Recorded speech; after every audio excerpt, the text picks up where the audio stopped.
Friends make life good. They provide the scaffolding that makes it not just bearable, but fun. They give us a sense of meaning and purpose and are a source of security, self-esteem, and happiness. Almost nothing predicts how happy you will be as how connected you feel, and a lack of social connection is associated with a number of diseases and a shorter life. But maybe you have scrolled through your phone, unsure who to call, to go friends, and feel lonely. And it is not just you. Disconnectedness and loneliness are widespread. Many people want more close friends, but don't know how to get them. Surprisingly, nowadays, loneliness is highest among young people, whose relationships were also hit hard by the global pandemic. Social distancing stopped teens and young adults from mingling in classrooms, clubs, or dorms. Millions of friendships, maybe lifelong friendships, that might have blossomed will never exist, with profound long-term consequences for our collective happiness.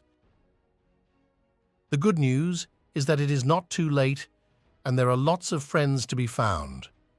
We'll mix scientific information with actionable advice in this video, but we can't address every individual situation. People, cultures, and schedules are different. As with all important things in life, making friends is infuriatingly simple, but not necessarily easy. But it works through a few pretty straightforward mechanisms. People make friends with other people when they spend casual time together.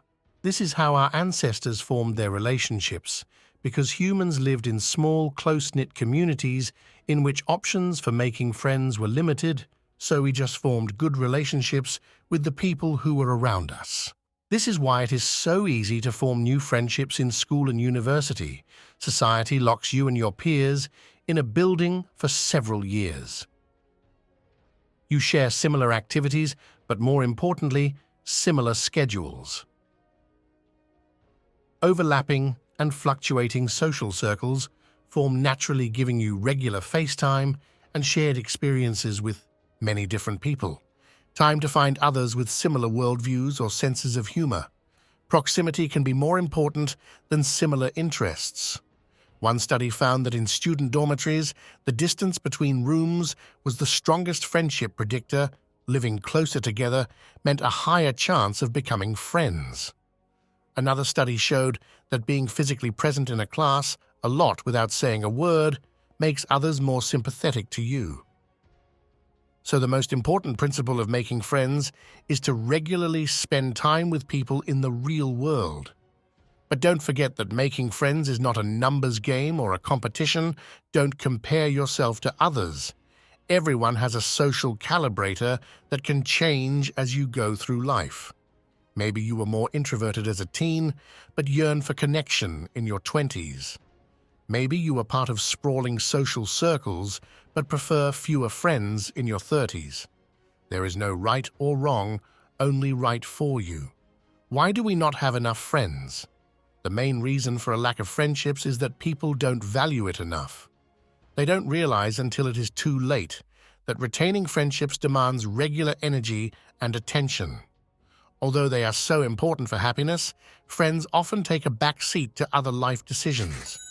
But it is not just adults who are too busy for friends.